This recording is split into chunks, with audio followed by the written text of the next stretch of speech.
Summer 2020 is shaping up to be one of the hottest summers on record. I'm saying this whilst it's raining outside, but like everything else this year, seems to be haunted by coronavirus. I've personally been attending Zoom University, or more accurately Microsoft Teams University, for the last 3 months, and I know sooner than I think I'll be back in lectures or on wards, learning and preparing for exams. So here's how I'm staying motivated for the summer. So number one is waking up well. There are some crazy people out there who can wake up without an alarm, and I need to pick those people's brains. But for now, I have a method which might work for some of you, where essentially you set an alarm. So if you usually set an alarm anyway, change the alarm ringtone. So you set that one alarm to wake up with. And then during the day, you set other alarms with the same ringtone at different times. But when those alarms go off, instead of just hitting dismiss, get up and maybe do some push-ups or do a couple star jumps, and then you'll feel like every time you hear that, you're more awake. It's kind of like conditioning, like Pavlov's dogs. Also, part of waking up well is starting the same. So every day since the start of lockdown, I've been waking up around 8, doing around an hour of exercise. So I'll go for a run or go to my local basketball court, and then I'll come back and shower. So around 10 o'clock, I then would have breakfast, have maybe one game on NBA 2K, and then I'd get started on my to-do list. And I think that just getting into that rhythm and having a to-do list, just clicking it a bit, give you that extra spark of dopamine you might need to kickstart your day and get started on work. And speaking of to-do lists, that brings me on to point 2, planning. So I use a to-do list to plan everything I want to get done during a day, and I think that even just having the little things that you're going to do every day, like exercising, and then just clicking that and being like, this is done and it's ticked off, that can just put an extra boost into your day, just a little micro thing to keep you going. And as you do it, you tick off more, and you're more likely to want to finish the list at the end of the day. As you start finishing lists over days, you might be like, okay, now I want to finish this. And the same thing can apply if you maybe don't use to-do lists, and you might use a habit tracker which can track what you're doing day by day, and you can keep it up with like a streak or something like that, and that can motivate you to keep that streak going and keep it alive. Another part of planning is splitting your day.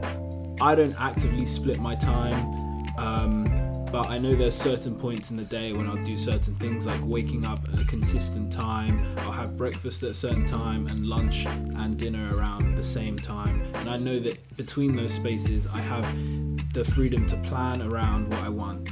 I find that kind of planning in my head, but more fluidly, means that I know where I can fit in breaks and where I can do certain things that are just leisurely and not on my to-do list.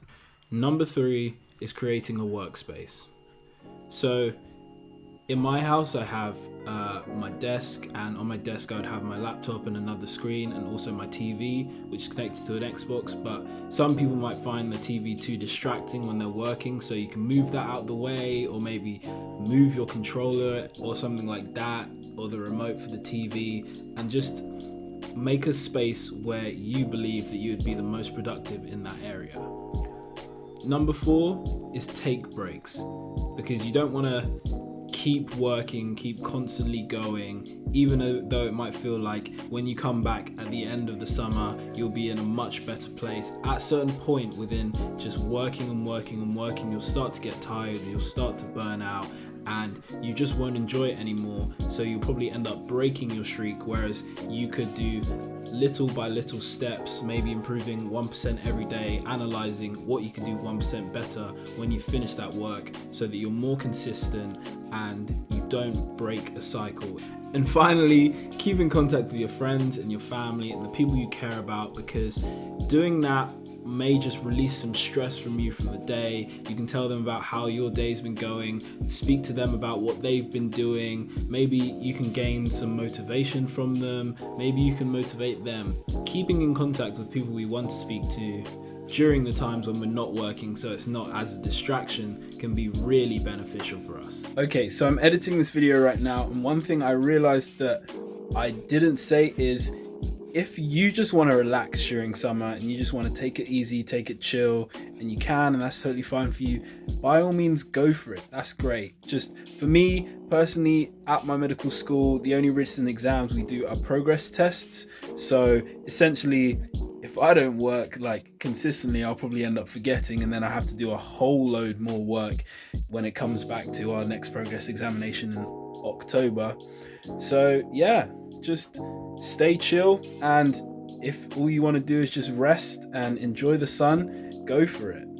So thank you for watching this video. If you did enjoy it, please do leave a thumbs up, and also if you're new to this channel, please do hit that subscribe button. There'll be more videos coming every other week, I'm hoping to do, so fingers crossed I can keep consistent, and I'll see you in the next video.